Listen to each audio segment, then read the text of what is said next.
오늘 말씀의 제목은 비법 전수라는 제목을 가지고 우리 말씀을 선포하도록 하겠습니다. 제가 고등학교 때 일입니다. 제 친구 중에 유독 여자들에게 인기가 많은 친구가 있었습니다. 제가 볼 때는 그 친구는 진짜 저보다 별로였습니다.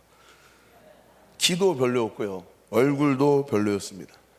몸매도 별로이고요. 아무튼 저보다 다 별로였습니다. 그런데 이상하게 그 친구 주위에 여자들이 참 많았습니다. 그래서 제가 하도 어이가 없어서 그 친구에게 이야기했습니다. 너는 나보다 진짜 별로인데 왜 그렇게 주위에 여자가 많은 거니? 이렇게 물어보니까 그 친구가 갑자기 저에게 왜 주위에 여자가 많은지 자신만의 비법을 알려준다는 것이었습니다. 그러더니 기침을 하는 것이었습니다. 제가 눈치가 좀 있어서 주머니에 있는 돈을 털어서 그 친구에게 음료수를 사주며 기대감으로 그 친구 이야기를 들었습니다. 그 친구가 비장한 눈빛으로 저에게 이렇게 이야기합니다. 성지야, 남자는 자신감이야. 좋아하면 그냥 들이대. 이렇게 저에게 이야기하는 것이었습니다. 성도 여러분, 이 이야기 어떻게 생각하십니까? 별거 아니잖아요, 그렇죠? 누구나 다 할 수 있는 이야기입니다. 그런데 순수한 저에게 그 친구의 말 한마디가 저의 가슴을 뛰게 하는 것이었습니다. 그래서 저는 그 당시 좋아했던 여자가 있었습니다.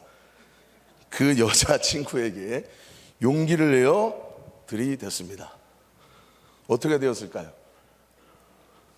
너무 들이대었는지 그 친구가 그때부터 저에게 연락을 안 받는 것이었습니다. 누구보다도 이 순수한 한 소년의 사랑이 그렇게 끝이 났습니다. 여러분, 인생을 사시다 보면 종류는 다르지만 누구나 이 자기만의 삶의 노하우나 아니면 음식을 만드실 때의 자기만의 음식에 관한 레시피라든지 자기만의 여러 가지 비법을 가지고 있으실 것입니다. 오늘 본문에서도요, 예수님께서 예수님만의 이 전도의 비법을 우리에게 보여주고 있습니다. 그럼 예수님께서 어떻게 가르쳐 주시고 어떻게 전도의 비법을 보여주셨는지 한번 알아가 보도록 하겠습니다. 첫 번째, 예수님의 전도 비법은요, 바로 전도를 하는 데 있어서 사람과의 관계를 형성하는 것이 전도의 시작이 되었다라는 것입니다. 저를 따라 한번 선포하겠습니다. 전도를 하기 위해 관계를 형성하라.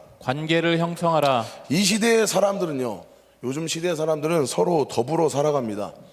우리가 속해 있는 공동체는요, 서로 사람들과의 관계 속에서 그 공동체가 이루어지고 있는 것을 볼 수가 있습니다. 그렇기 때문에 사람의 모든 것은 이 관계 속에서 일어난다라고 볼 수가 있는 것이죠. 그래서 전도도요, 이 관계로부터 시작된다는 것을 우리는 볼 수 있습니다. 예수님께서 사람과의 관계를 통해 전도하신 것을 볼 수 있는데요, 오늘 요한복음 4장 7절 한번 읽어보도록 하겠습니다. 사마리아 여자 한 사람이 물을 기르러 왔음에 예수께서 물을 좀 달라 하시니. 여러분, 오늘 그 본문의 내용에서 우리가 중요한 사실을 좀 보게 됩니다. 전도한 사람이 누구인가요? 전도를 위해서 노력한 사람이 누구인가요? 바로 예수님이십니다. 이처럼 전도를 위해서 누가 수고를 했느냐, 누가 준비를 했느냐, 바로 우리 예수님께서 하셨다라는 것입니다. 예수님도 전도하셨습니다. 여러분, 예수님이 전도했다는 것은요, 누구나 다 전도해야 된다는 사실을 오늘 가르쳐주고 있는 것입니다. 연령을 떠나서, 직분을 떠나서 내가 정말 예수님으로 말미암아 죄사함으로 구원받고 성령 충만한 은혜를 받았다면 우리가 어떻게 해야 되느냐면 바로 예수님처럼 전도해야 된다는 것입니다. 나를 통해 이 영혼 구원의 역사가 있어야 된다는 것이죠.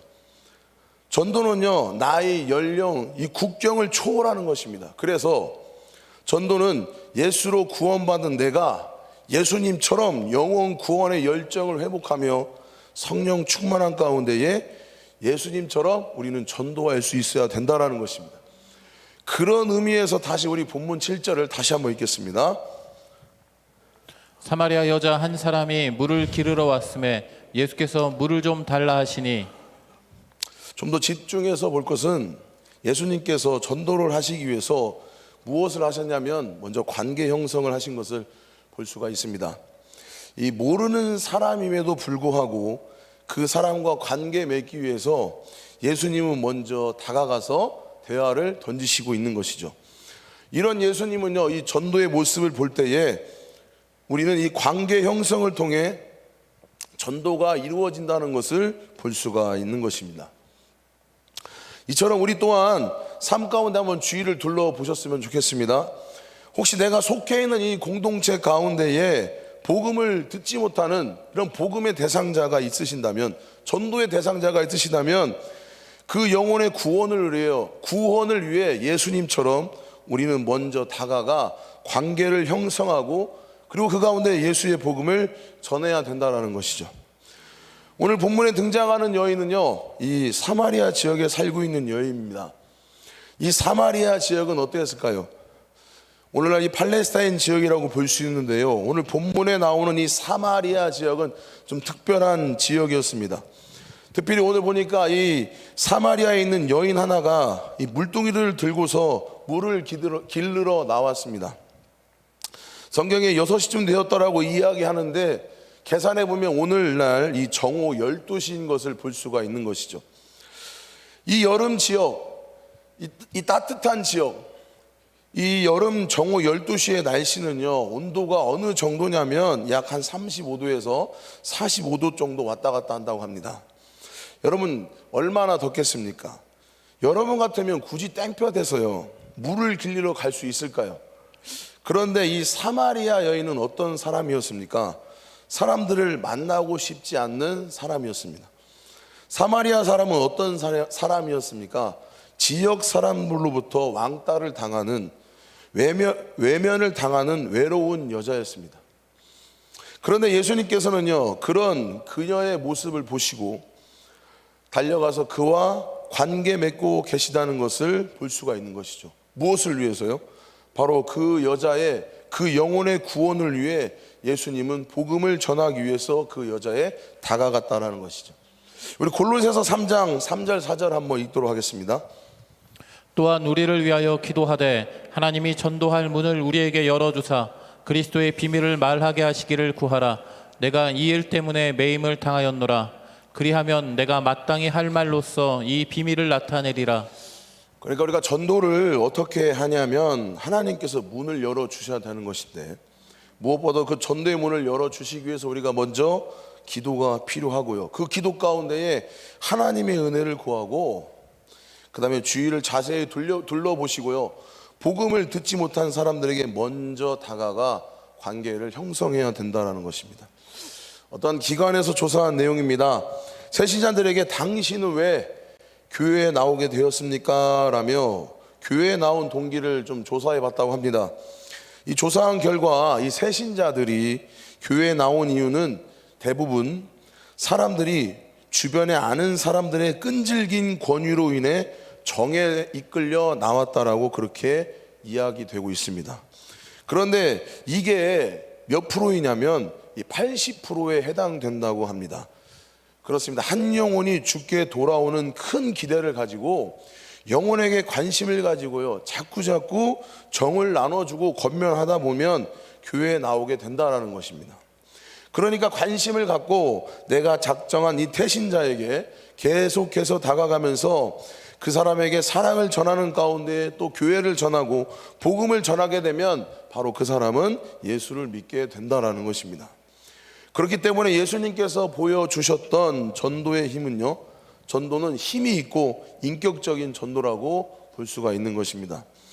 우리 또한 예수님처럼 그 그리스도의 인격을 입고요, 먼저 다가가서 또 그리스도의 사랑을 나누어 주고 전할 때에 그들에게도, 이 전도 대상자 태신자에게도요, 예수님의 사랑의 인격이 그들에게 온전히 다가가서 영혼의 구원의 열매를 맺게 된다는 것입니다. 여러분, 한국인의 특징이 있다고 합니다. 그것은 바로 뭐냐면 정에 약하다고 합니다. 그렇기 때문에 우리가 사랑으로 다가가서요, 먼저 관심을 갖게 되고 또한 사랑을 나눠주고 복음을 전하고요. 또 전도 대상자를 이 관계를 맺게 되면 분명히 하나님은 하나님 때에 하나님께서 일하셔서 전도 대상자에게 마음에 열게 하시고 그리스도를 영접하게 될 것입니다. 성경에 보면 예수님처럼 이 관계 중심으로 전도하는 것을 볼 수 있는데요. 요한복음 1장에 보면 안드레 같은 경우 형제 베드로를 전도할 때에 이 관계 전도하는 것을 또한 볼 수가 있습니다. 또한 빌립 같은 경우도요, 나다니엘을 전도할 때 관계 전도한 것을 볼 수가 있습니다. 또한 오늘 본문에서도요, 이 등장하는 사마리아의 여인도요, 예수님의 이 관계 전도를 통해 복음을 듣고 또한 많은 사람에게 복음을 전하는 것을 우리는 볼 수가 있는 것이죠. 이처럼 예수님도요, 오늘 우리에게 전도를 시작하기를 원하십니다. 오늘 본문을 통해 우리에게 무엇을 말씀하기를 원하실까요? 아마도 사람들과의 관계를 통해 영혼 구원의 시작인 전도가 중요한 사명이라는 것을 말씀해 주고 있다라는 것입니다. 우리는 하나님 앞에 전도할 문을 열어달라고 기도하며 우리가 만날 영혼을 기대하며 그 영혼의 구원을 위해 먼저 다가가서 복음을 전하기를 간절히 소망합니다. 두 번째, 우리가 전도하기 위해서는요, 예수님은 어떤 모습으로 우리에게 전도를 보여주셨냐면 바로 국률의 모습으로 보여주셨다라는 것입니다. 우리가 9절 한번 읽어보겠습니다. 9절 읽겠습니다. 사마리아 여자가 이르되 당신은 유대인으로서 어찌하여 사마리아 여자인 나에게 물을 달라 하나이까 하니 이는 유대인이 사마리아인과 상종하지 아니함이로라. 성도 여러분, 예수님을 모르고 복음을 듣지 못한 채 살아가는 것이 얼마나 비참한 것이며 또한 죽음 후에 그들의 영혼이 어떻게 되는지 모르고 살아가는 이 세상 사람들을 예수의 심정으로 불쌍히 여기지 않고서는 우리는 아마도 전도할 수 없을 것입니다. 그래서 우리는 예수님을 모르는 사람들을 바라볼 때에 그 영혼을 바라보면서 그 영혼에 대한 이 국률함이 있어야 된다는 것이죠. 그 영혼에 대한 불쌍함을 여기고 예수의 복음을 듣지 못하고 죽어가는 영혼이 더 이상 일어나지 않도록 우리는 영혼 구원을 위해 전도하며 예수님처럼 국률의 마음을 가져야 된다는 것입니다. 성도 여러분, 예수님을 만나기 전에 사마리아 여인은 어떤 여인이었습니까? 사람들에게 왕따당하며 사회적으로 멸시받는 그런 여인이었습니다. 또한 이 사람은 계급적으로 보면 이 최하위층의 계급이었습니다. 사람들의 손가락질 속에 사회 속에서 가정에서 인정받지 못한 사람이었습니다. 그런데요, 이 예수님은요, 이 국률의 마음으로 그 여인에게 다가가 물을 좀 달라고 하십니다. 그런데 이 여인의 반응을 어떠하냐면 9절을 다시 한번 읽어보겠습니다. 그 여인의 반응은 9절에 보면 이렇게 나와 있습니다. 사마리아 여자가 이르되 당신은 유대인으로서 어찌하여 사마리아 여자인 나에게 물을 달라 하나이까 하니 이는 유대인이 사마리아인과 상종하지 아니함이로라. 이 말씀만 봐도 이 사마리아 여인의 이 마음을 알 수가 있는데요, 얼마나 퉁명스럽습니까? 이 불만과 엉망이 가득 차 있는 것 같죠. 그리고 이렇게 이야기합니다. 왜 당신은 유대 사람이 나와 같은 사마리아 여자한테 물을 달라고 합니까? 아주 거만하고 오만한 모습이죠. 그러나 예수님은요, 그 사마리아 여인의 그 행동에 포기하지 않고요, 국률의 마음으로 그에게 계속적으로 대화를 던지십니다. 그 여인의 영혼을 구원하기 위해서 예수님은요, 그리스도의 복음으로 계속 전했다라는 것이죠. 여러분, 여자를 향한 예수님의 마음은 무엇이었을까요? 아마 자신을 향해 거리를 두고 경계했던 그 여인에게 예수님은 포기하지 않고 그 여자를 향한 아마 예수님은 국률의 마음이 있었을 것입니다. 그래서 본문 13절, 14절 여자를 향한 예수님의 이 대답을 한번, 예수님의 마음을 한번 읽어보도록 하겠습니다. 예수께서 대답하여 이르시되 이 물을 마시는 자마다 다시 목마르려니와 내가 주는 물을 마시는 자는 영원히 목마르지 아니하리니 내가 주는 물은 그 속에서 영생하도록 솟아나는 샘물이 되리라. 여러분, 성경을 보게 되면 이 성경의 역사 속에서 예수님을 만났던 사람은 대부분이 바로 이와 같은 세상에서 소외받고 손가락질 받고 세상에선 기쁨이 없는 사람들을 보게 됩니다. 누가복음 7장에 나오는 죄 지은 여인을 보십시오. 또 요한복음 8장에 나오는 가늠하다 현장에 잡힌 여인을 보십시오. 이들은 도저히요 세상에서 용서받지 못할 여인임에도 불구하고요 예수님께서는요 국률의 마음으로 그들의 영혼을 구원해 주셨다는 것이죠. 또한 그들에게 새로운 삶을 열어주셨다는 것입니다. 그런 예수님의 마음속에 그들을 향한 국률과 사랑과 자비가 존재했다라는 것을 볼 수 있는 것이죠. 그래서 한 영혼에게 복음을 전하기 위해서는요 오늘 우리에게 무엇이 필요할까요? 바로 예수님처럼 우리의 마음에도 영혼을 사랑하는 이 국률의 마음이 우리 가운데 있어야 된다는 것입니다. 세상을 바라볼 때에 이 불쌍한 마음, 예수님의 그 국률한 마음으로 이와 같이 우리가 세상을 바라봐야 된다는 것이죠. 우리가 품고 있는 태신자를 국률의 마음으로 바라봐야 된다는 것입니다. 그럴 때 이 마음, 이 국률의 마음을 회복할 때에 온전히 우리 영혼이 주께 돌아오는 은혜가 있게 될 것입니다. 여러분, 사마리아 여인은 인간적으로 볼 때는요 세상에서는 버림받고 또 사람들에게 인정받지 못하는 그러한 인생이었지만, 그러나 예수님의 국률과 자비로 그 여인이 바로 위로하고 또 죽음의 길에서 생명의 길로 구원받게 된 것을 우리는 알 수가 있는 것입니다. 사랑하는 성도 여러분들, 우리가 품은 영혼을 주님께 인도할 수 있도록, 우리가 품은 태신자가 구원받을 수 있도록, 주님을 만날 수 있도록 우리의 마음에도 예수님처럼 영혼에 대한 국률이 필요하다는 사실을 깨달을 수 있는 이 아침 되기를 간절히 소망합니다. 여러분, 우리가 잘 아는 마태복음 5장 7절 말씀 있죠? 한번 읽어보겠습니다.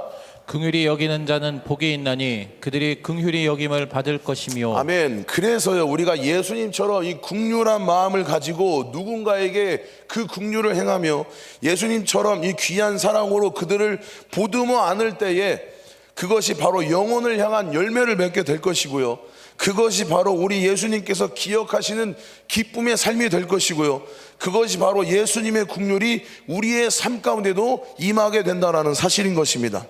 사랑하는 성도 여러분, 오늘도요 내 마음속에 예수님처럼 내 이웃과 또 주위의 사람들을 바라보며 국률과 자비와 사랑으로 그들에게 온전한 은혜를 흘러보내시기를 간절히 소망합니다.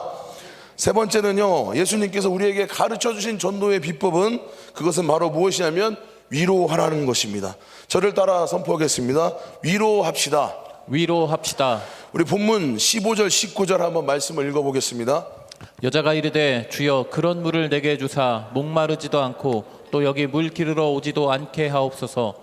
이르시되 가서 내 남편을 불러오라. 여자가 대답하여 이르되 나는 남편이 없나이다. 예수께서 이르시되 내가 남편이 없다 하는 말이 옳도다. 너에게 남편 5이 있었고 지금 있는 자도 내 남편이 아니니 내 말이 참되도다.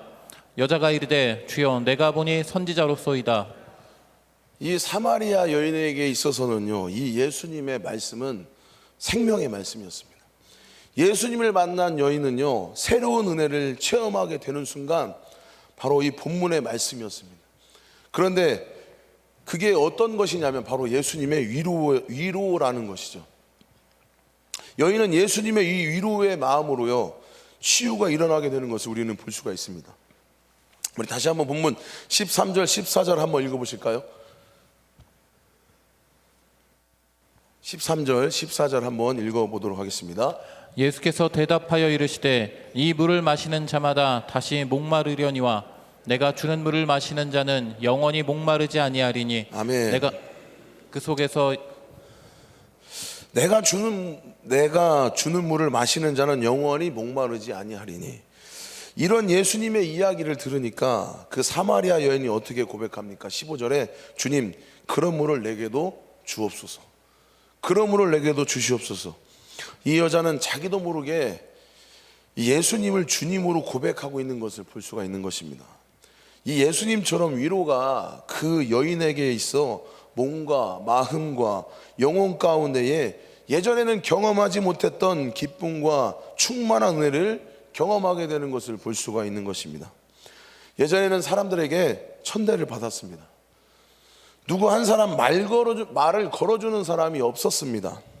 그런데요, 예수라는 분이 오셔서 그분이 나에게 대화를 걸어주실 뿐만 아니라 그 말 속에서 위로를 허락해 주셨다라는 것이죠. 여러분, 위로를 받은 여인은 어떻게 되었을까요? 경계심에 가득한 이 여인이 닫혀있던 마음의 문이 열리며 예수 그리스도의 복음을 받아들이게 되었다라는 것입니다. 슬프고 어렵고 힘든 사람을 만나게 되면 우리는 어떻게 해야 될까요? 예수의 심정으로 그런 목마름이 있는 자들에게 주님의 위로가 온전히 전해지기를 간절히 소망합니다. 저는 이 북한도 두려워한다라는 중등부 사역을 감당하고 있습니다. 저희 중등부 아이들을 신방하다 보면 참 여러 가지 고민을 듣게 됩니다. 이런저런 고민 이야기를 듣는데 제 마음이 너무 나쁜 거예요. 왜 그러냐면 중등부 친구들이 생각이 없는 것 같지만 자세히 그들과 이야기를 하다 보면 학업의 스트레스로 인해 무엇인가 때려 부수고 싶은 그런 충동들을 있다라는 것입니다. 또한 어떤 친구들은 불안하고 우울해서 자해하거나 자살을 생각하는 친구도 있습니다. 또 어떤 친구들은 친구와의 관계, 또 부모님과의 관계, 또 부모님의 이혼 등 수많은 일들로 스트레스를 받거나 힘들어하는 친구들이 있다는 것이죠. 그래서 참 비참한 거는 제가 그들에게 아무것도 해줄 수 없다는 게 정말 비참했습니다. 그래서 그들의 이야기를 다 듣고 그렇게 이야기했습니다. 내가 너희들을 인정해 주지 못하고 내가 너희들에게 불행한 사회를 만든 어른으로서 너희들에게 미안하다. 너희의 삶을 힘들게 만든 어른으로서 내가 미안하다. 용서를 구하며 누구야? 우리 작은 신음에도 응답하시는 하나님이 계시기 때문에 너희들이 하나님 앞에 아프면 아프다고 이야기해라. 괴로우면 괴롭다고 이야기해라. 힘들면 힘들다고 이야기해라. 그렇게 하나님 앞에 이야기하면 하나님께서는 너희들의 힘들어온 삶을 이해하시고 그리고 너희들의 삶에 들어오셔서 너희들 가운데 일하실 수 있도록 너희의 마음을 하나님 앞에 열어놓기를 바란다. 이렇게 위로하며 기도했습니다. 사랑하는 성도 여러분, 여러 가지 고민하며 힘들어하는 우리 다음 세대 아이들에게 많은 관심과 기부 부탁드립니다. 또한 그들에게 훈계를 하기보다는 그냥 그들의 이야기에 귀를 기울여 주십시오. 그들의 문제 해결을 바라는 것보다 그들은 이야기가 들어줄 사람이 필요하다는 것입니다. 오늘 본문에서도 예수님께서는 여인과 대화 가운데에 선생님 저는 내 남편이었습니다. 그러니까 예수님께서 그 여인에게 이렇게 이야기를 들으시고 내 말이 옳다, 내 말이 참되도다 하면서 예수님은 위로하시는 것을 볼 수가 있는 것입니다. 잠언 19장 17절에 보니까 이런 말씀이 있습니다. 가난한 자를 불쌍히 여기는 것은 여호와께 구워드리는 것이니 그 선행을 그에게 갚아주시라. 가난한 사람을 힘든 사람을 불쌍히 여기는 것은요 여호와께서 구워드리는 거라고 말씀합니다. 위로받고 싶은 사람을 위해서 우리가 사람을 위해서 기도해주고 예수 그리스도의 사랑을 나눠주면 그것은 흩어지는 게 아니라 바로 예수 그리스도께서 기억하시고 하나님께서 기억하시며 우리에게 선행으로 대갚아 주신다는 사실을 성경은 이야기하고 있습니다. 갈등으로 살아가며 희망이 없는 사람들, 세월 속에서 자기의 상처를 묻어놓고 언젠간 사라지겠지 그렇게 살아가는 인생, 그러나 그들에게 우리가 다가가서 예수님처럼 사랑으로 그들을 어루만져주며 위로할 때에 그들은 마음의 문을 열리고 주님 앞에 나오게 된다는 것을 믿으셨으면 좋겠습니다. 이사야서 40장 1절에 보면요, 하나님이 이르시되 너희를 위로하라, 내 백성을 위로하라. 데살로니가서 4장 18절에 그러므로 이러한 말로써 서로 위로하라. 하나님은 우리에게 어떤 사명을 주셨습니까? 바로 위로하라는, 영혼을 위해 다가가고 위로하라는 사명을 우리에게 주셨습니다. 반주 부탁합니다. 전도는 바로 이러한 사명을 감당하며 우리가 주님 앞에 예수의 사랑을 전하는 순간 영혼의 구원은 이루어질 수 있다는 것을 본문은 이야기하고 있습니다. 사랑하는 성도 여러분, 전도하기를 원하십니까? 주위를 둘러보고 마음의 상처와 아픔으로 살아가는 사람들을 보며 그들을 위로할 수 있는 은혜가 있기를 간절히 소망합니다. 위로하게 되면 위로받는 사람들에게 힘을 얻는 역사가 일어나게 되는 것입니다. 위로하게 되면 생명이 얻어지는 역사가 있게 되는 것입니다. 위로하다 보면 오늘 본문에서 사마리아 여인처럼 그가 예수 그리스도 은혜 가운데 복음을 들을 수 있는 그러한 생명으로 거듭날 수 있게 된다는 것입니다. 말씀을 맺기 원합니다. 오늘 본문을 통해서 우리 하나님께서 우리에게 주신 전도의 사명을 다시 한번 마음속에 새기기를 원하십니다. 우리가 예수 믿으면서 하나님 앞에 올려드릴 충성된 열매는 무엇일까요? 바로 주님, 오늘 우리 주위를 돌아보며 우리가 어렵게만 생각했던 전도로, 바로 주위 속에 관심과 사랑으로, 긍휼과 자비로, 위로로 그들을 전도하며 그들을 위로하며 바로 그들이 새 생명을 얻을 수 있도록, 그리스도 앞으로 돌아올 수 있도록 그들을 인도해야 한다는 사실을 우리는 잊지 않으셨으면 좋겠습니다. 오늘 이 말씀을 붙드시면서 내게 주님께서 주신 말씀대로 이 땅에서 사랑하는 사람들에게 새로운 희망, 예수 그리스도를 전하기를 간절히 소망합니다. 그들의 마음의 상처를 다시 한번 복음으로 치유할 수 있는 은혜와 또 그들을 위로할 수 있는 우리 한바칠 성도 되기를 간절히 소망합니다. 그럴 때에 우리는 다시 주님의 복음으로요, 주님의 놀라운 부흥의 역사를 보게 될 것입니다. 이 찬양으로 고백하며 나아가도록 하겠습니다.